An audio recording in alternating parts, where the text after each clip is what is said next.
Bonjour et bienvenue dans le Journal du télétravail, votre podcast pour mieux télétravailler en confinement. Je suis Lomique Guillot du magazine Management et je suis ravi d'être avec vous tous les jours, d'autant que vous êtes de plus en plus nombreux à nous écouter. Alors c'est parti pour votre dose quotidienne de conseils en télétravail. C'est le journal du télétravail.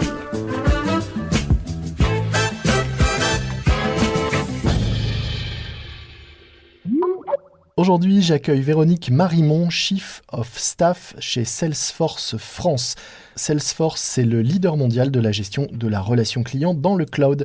Bonjour Véronique. Bonjour Lomique. Alors en tant que responsable d'une entreprise purement digitale, diriez-vous que la mise en place du télétravail total a été plus simple chez vous que dans une entreprise plus traditionnelle ? Depuis longtemps, finalement, nos employés peuvent travailler facilement depuis n'importe où en étant à distance. Et depuis le premier jour, chacun est équipé d'un ordinateur, d'un smartphone.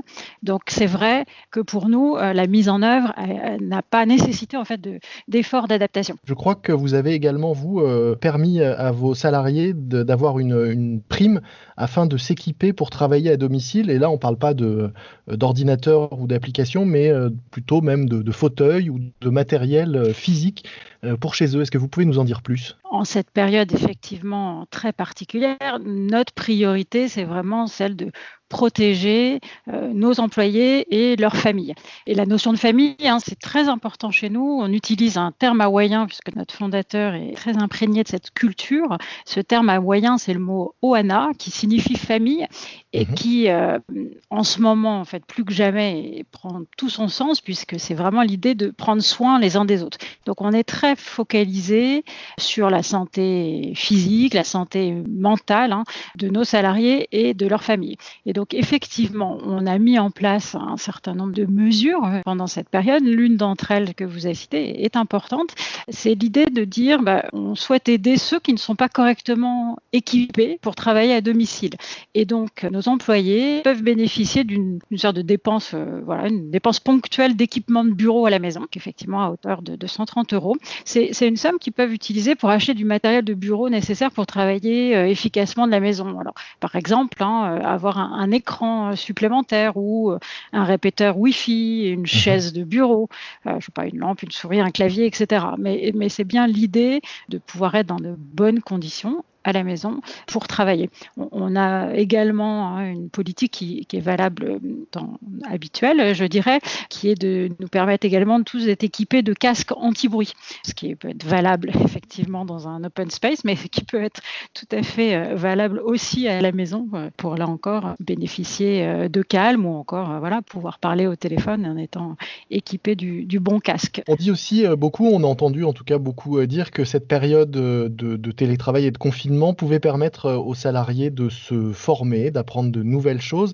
Est-ce que vous-même, vous avez mis à profit cette période pour proposer de nouvelles choses en termes de formation à vos équipes ? Oui, effectivement, la formation, c'est quelque chose de très important en tout temps et on dispose notamment d'une plateforme d'e-learning. C'est une plateforme qui s'appelle Trailhead, qui est une plateforme publique sur laquelle tout un chacun peut se connecter et qui permet de se former à la fois à nos technologies, mais aussi sur des sujets plus larges. Et pour exemple, effectivement, en cette période particulière, on a proposé un module qui s'appelle « Comment travailler efficacement en télétravail ». C'est même un ensemble de modules qui va donner un certain nombre de conseils sur comment s'organiser, comment bien utiliser les outils de collaboration. Vous nous donnez envie d'en savoir plus. Est-ce que vous pouvez là nous donner peut-être 2-3 petits conseils issus de cette formation sur le management et le télétravail qu'on pourrait appliquer tout un chacun dans nos propres entreprises ? Il y a quelque chose en ce moment qui est très important. Alors, c'est l'une de nos valeurs, c'est quelque chose qui nous est très cher. C'est la culture de la bienveillance et de la confiance. Et en donnant la priorité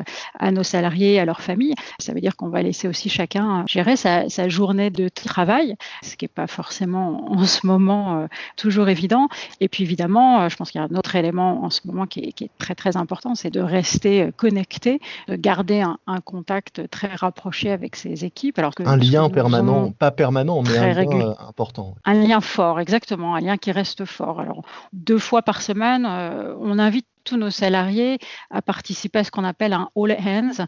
C'est une séance virtuelle finalement de 30 minutes dans laquelle, avec l'équipe de direction, on va partager les messages importants et puis mettre en avant de belles initiatives qui ont lieu dans une équipe ou dans une autre, et y compris faire venir des intervenants extérieurs pour partager de belles histoires. Vous en avez une en tête liée au confinement et au télétravail que vous pourriez nous raconter? On a nos équipes qu'on appelle les équipes Customer Success qui accompagnent nos clients, qui sont venus nous expliquer comment est-ce qu'elles accompagnaient l'un de nos clients en cette période, en maintenant des ateliers sur les parcours marketing de leurs clients et comment est-ce qu'ils avaient fait vivre ces ateliers de façon virtuelle, donc avec des murs virtuels, des séances de brainstorm, d'échange, avec un client qui finalement nous dit ça va encore plus vite qu'en temps réel. Donc peut-être de bonnes idées, de bonnes pratiques à garder pour la suite.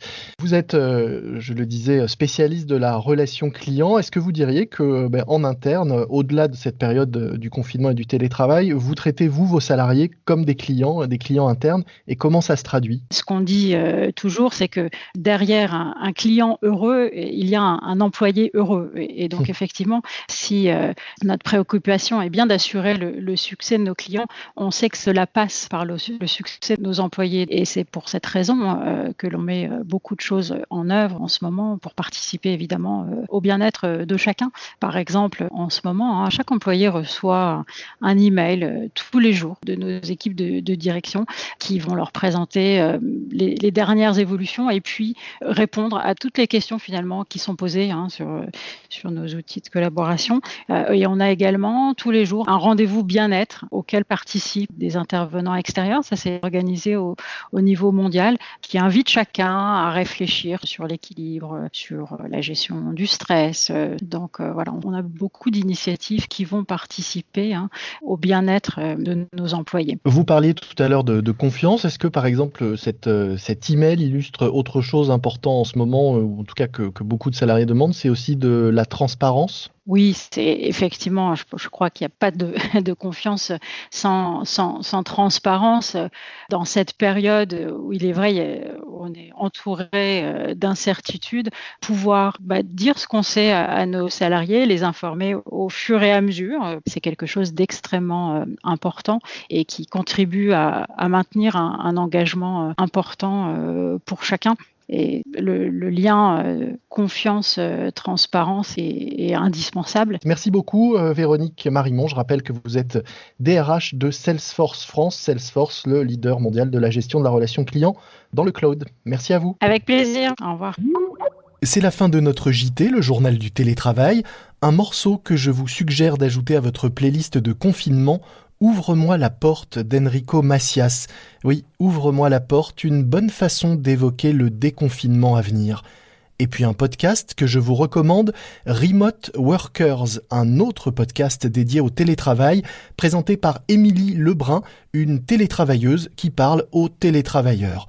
Un rendez-vous hebdomadaire à écouter sur toutes les plateformes, dont Castbox par exemple, le podcast Remote Workers. Notre podcast, vous le retrouvez sur le site management.fr notamment, ainsi que sur toutes les plateformes de podcast. N'oubliez pas de vous abonner pour ne manquer aucun nouvel épisode. Je vous dis à demain, soyez prudents, respectez les consignes et les gestes barrières, portez-vous bien et bon télétravail à tous. C'est le journal du télétravail.